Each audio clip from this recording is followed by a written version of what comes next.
I'm back in the Canadian nut house. I call it the Banana Republic of Canada. We moved, my wife Krista, my daughter, and I moved back to Canada 2 weeks ago, 10 days ago, from Naples, Florida, where we spent half the year. And I have to share some stories from the nut house. It always takes me anywhere from a month to 2 months to adjust from living in the land of opportunity, the land of the free in Florida and Naples, to returning to the Banana Republic of Canada. And I want to share with you just some stories of how I cope with being in a completely different environment. When I'm in Naples, if you may or may not know, is a city. It's one of the wealthiest cities in America. It's one of the wealthiest, so you're around it all the time. You're around wealth, you're around opportunity, you're around abundance, you're around winning. So you're around the people, you're around the place, and you're exposing yourself to possibilities, to opportunities that you can never unexpose yourself to. So I find it incredibly inspiring and motivating when we live for 5 to 6 months in the land of opportunity. But coming back to Canada is always a massive adjustment for me. Last year, admittedly, it took me 2 months. We have nothing to complain about here in Canada. We trade the ocean in Florida for living on a beautiful lake in a beautiful lake house in Canada. But one of the things that really bothers me, and it's the same in the United States, is if you live in a large city in America or you live in a large city in Canada, you got to look at getting the hell out of those places like yesterday. Now, regardless of what happens over the next 2 to 5 years, I think one of the worst places a man or a husband or a father or a grandfather, and especially an entrepreneur, I think one of the worst places we could find ourselves in the next 2 to 5 years and beyond is living in a large metropolitan city, south of the border, north of the border. And I'll tell you a little story. We live 1 hour here from the nation's capital in Canada, the city of Ottawa. And I have had the displeasure of traveling into the city of Ottawa twice since we've been home in the last week and a half. It's probably the only 2 times that I'll go to the city in the next 6 months until we return to Florida. The only other time will be to go to the airport to get the hell out of here. So my experience was for my birthday the other night. My wife Krista, she said, "What would you like to do?" And there's this steakhouse in downtown Ottawa that I really enjoy. And I like to go there with a couple of my allies, my foxhole people, and just enjoy some steak, some lobster, some seafood. And it's right in the heart of the city. And I do this almost every year. So my wife Krista sets this up the other night and we head down to the city. And again, you can't really compare Naples to any other place. Like Naples isn't like Miami, Naples isn't like San Francisco, Naples isn't like Los Angeles, Naples isn't even like, Fort Myers. It's a completely different type of place. It's one of the wealthiest cities in North America. But when you go to a nation's capital, like Washington is the same and Ottawa is the same here. I have a friend who works on the street in the Ottawa area, in the city of Ottawa. He's worked there for 30 years now. He works with the homeless people. He works with the people that are living on the street. And the stories that he tells me would just curl your hair. So we go down there to this beautiful 5-star steakhouse. And from the time we drove into the city on the freeway, you've got the traffic, you've got the pollution, you've got all of the stuff. You get downtown, and in the city of Ottawa, it's like most blue state cities in America, where there is a severe homeless lifestyle crisis. And the reason I call it homeless lifestyle is my friend who's worked on the street with homeless people for the last 30 years, he's in the mental health industry. His job is to help these people get off the street. He calls it a homeless lifestyle. In other words, the majority of these people that are so-called homeless on these city streets have no intention of getting help, want no help whatsoever, and have chosen being homeless as a lifestyle. In fact, my friend says that the biggest challenge with them is trying to get them into anything, any treatment program, any mental health facility, because homelessness is their chosen lifestyle. And he says that the majority of these people living on the streets, it's massive addiction to heroin, to meth, and or mental illness. Those are the big three that he talks about. The people on the streets, addiction to meth, addiction to heroin, and of course alcohol, and then people with severe mental health issues who should not be on the street. They should be getting help. But he talks about how it's next to impossible to help somebody who's chosen this as a lifestyle. And he says, you know, a lot of his clients aren't truly homeless. A lot of them are begging on the street. They're selling drugs on the street. They're using on the street. They're making their living on the street. They're panhandling on the street.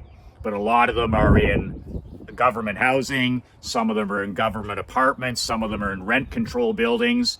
And then the mass majority of them live in shelters where they eat their 3 meals and all that other good stuff. But we go down there the other night to this beautiful restaurant, and we only had to walk 2 blocks from the parking lot to the restaurant. And this is the nation's capital, right? Same as Washington, D.C. The Parliament buildings are right over there. And I counted 6 people, 6 bums, from the time I parked the car to the time I walked into the restaurant. 6 panhandlers, bums, asked me for money aggressively, and I ain't giving them jack shit.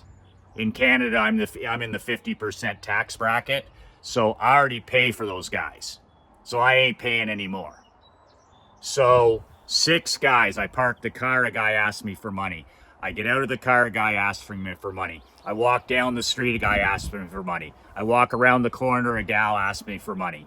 And then right out front of this 5-star steakhouse is this 20, early 30 something girl sitting right smack dab in the middle of the sidewalk, right in front of the place.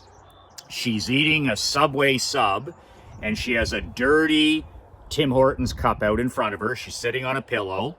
The temperature, it's 75 degrees, pretty warm. And here she is eating this big sandwich and drinking whatever. And she's got this cup out with the sign, and people are walking by, and they're putting in $2, they're putting in $1, they're putting in $5, guy in front of me, $10. And she's just sitting there munching away, going, do you have some money? Do you have some money? Do you have some money?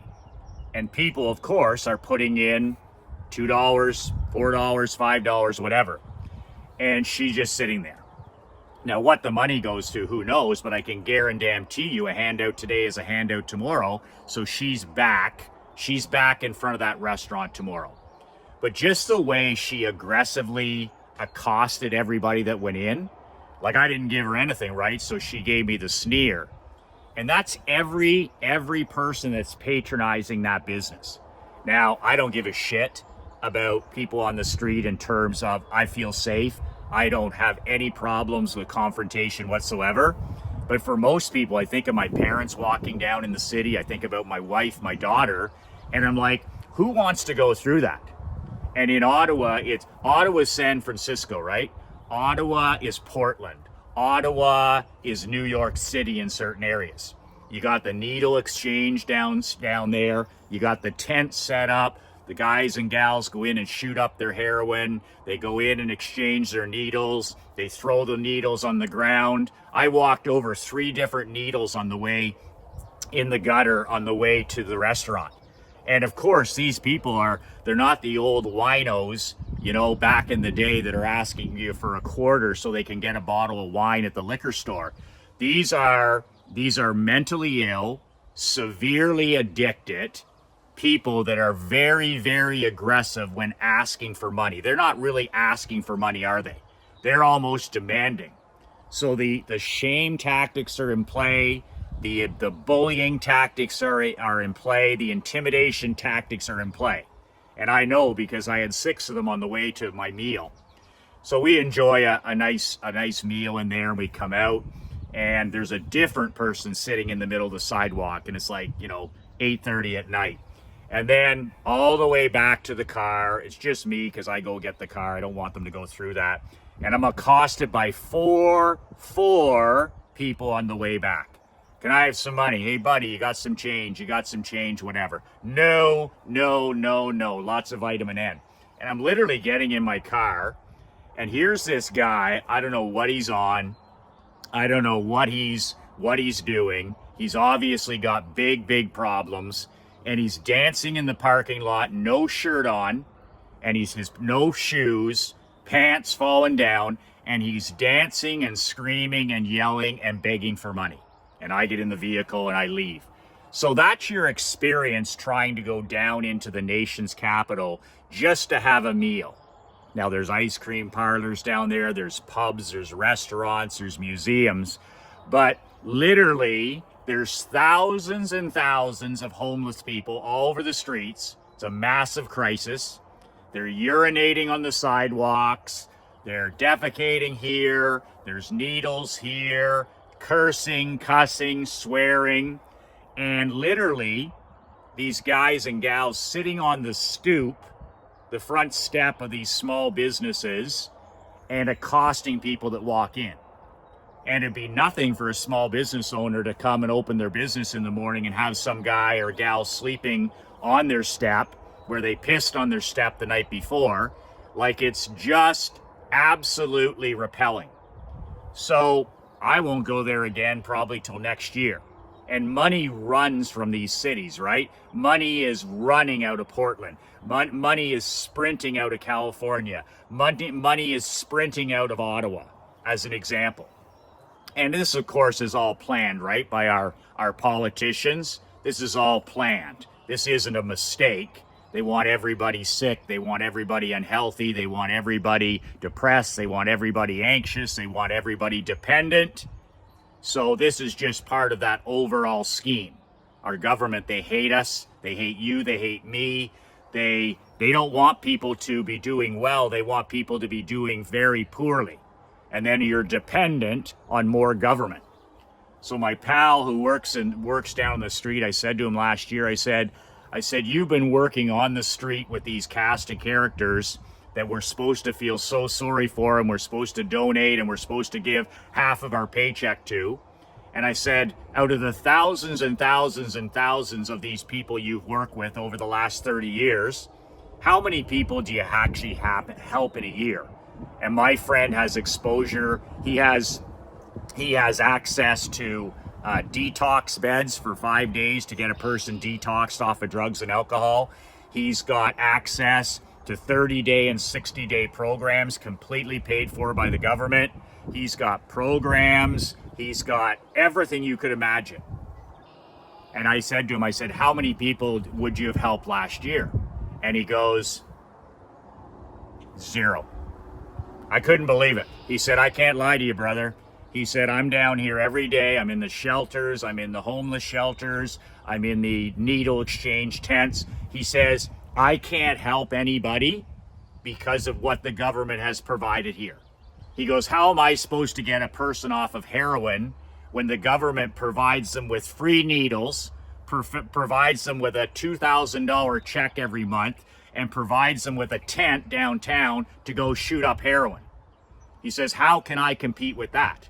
How can I help a person get off alcohol or get off methane or whatever it is? He says, when they're getting several checks a month, they're getting their rent paid if they have a place, they're getting a welfare check, they're getting $1,000, $2,000. He said, how in the world can I do that? So he says, I don't.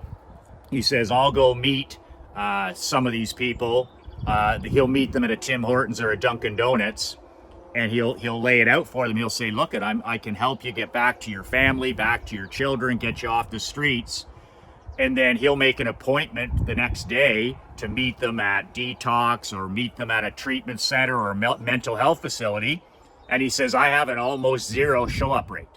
I have an almost zero show up rate. So this is the kind of information that people don't know, because the politicians and the bureaucrats and the people in the mental health industry and the people in the social industries and a massive billion dollar industry is the homeless industry, right?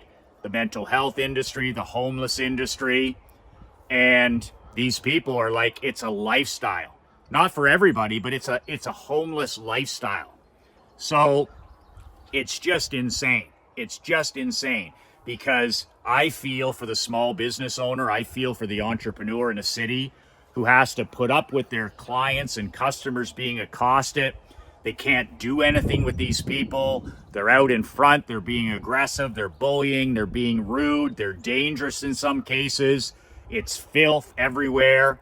Of course, Ottawa's now like San Francisco and Portland and New York, with the rat problems, with the disease that comes from all these tent cities and these needle exchanges and people pissing and shitting all over the streets. And I mean, if I was prime minister, or if I was elected president of the United States, this would be a job for our military. This would be a job for our military. I don't know where a person that's chosen a life on the street belong, but they don't belong in the street. Anybody with mental health issues belongs in a facility getting help for mental health issues. Anybody who's selling drugs or addicted to drugs or alcohol or whatever it is, they don't belong living on the street.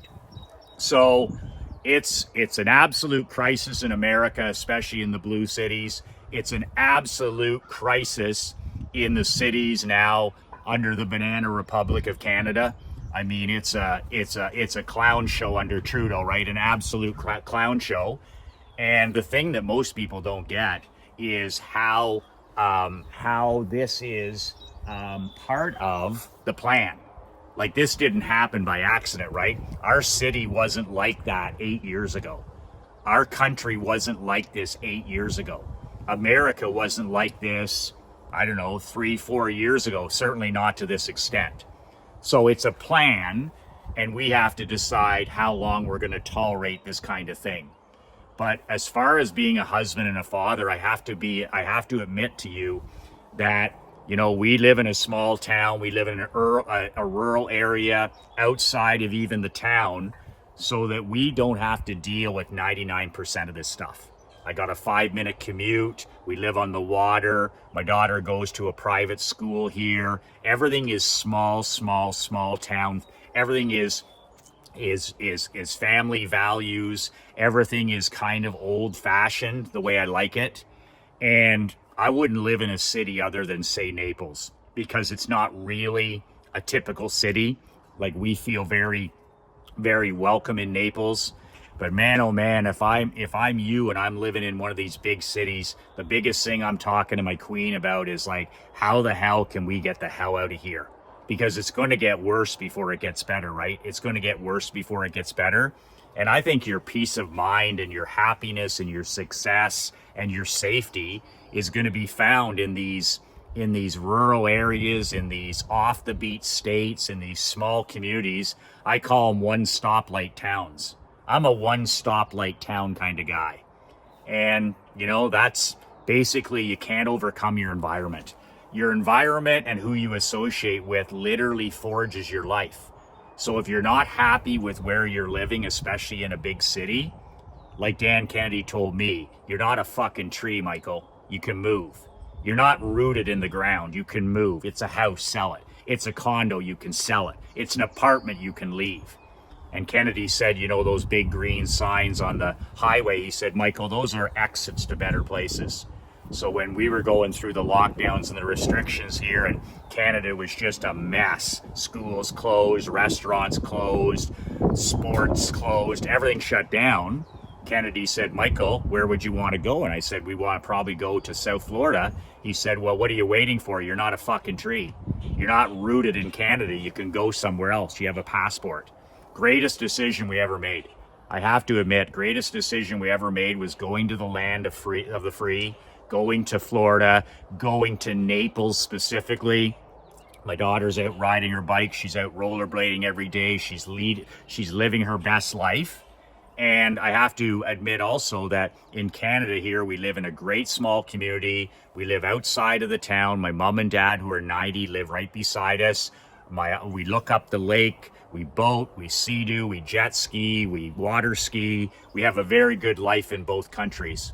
But I do have to say that just going into those cities, it just wakes me up to the power of environment and how I want nothing to do with those places. I want nothing to do with the risk. I want nothing to do with the mental health issues, the addictions, the dangers. It's losing. It's absolute losing. These cities, it's just a blueprint for losing. And I don't want anything to do with it. I don't want the risk that comes with it. I don't want to put my family in a situation where they're not safe, that kind of thing. So, man, oh man, we have a crisis on our hands here.